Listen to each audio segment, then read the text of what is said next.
এক গ্রামে দুটো বলদ ছিল, তাদের নাম ছিল ভোলা আর কালা। তারা দুজন সব সময় ঝগড়া করত। কে বেশি শক্তিশালী সেটা নিয়ে তাদের মধ্যে ঝগড়া লেগেই থাকত। তারা দুজন ঠিক করল যে তারা একটা দৌড় প্রতিযোগিতা করবে। যেই জিতবে সেই হবে শক্তিশালী।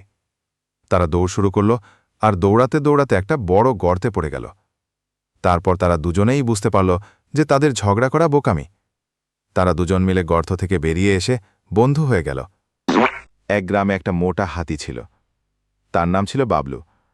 সে সবসময় নাচতে পছন্দ করত। সে একদিন সব গ্রামের লোকদের সামনে নাচ দেখাতে চাইল। সে তার মোটা শরীর নিয়ে নাচতে লাগল, আর সবাই হাসতে লাগল। তার নাচ দেখে সবাই এত মজা পেল যে তারা হাততালি দিতে লাগল।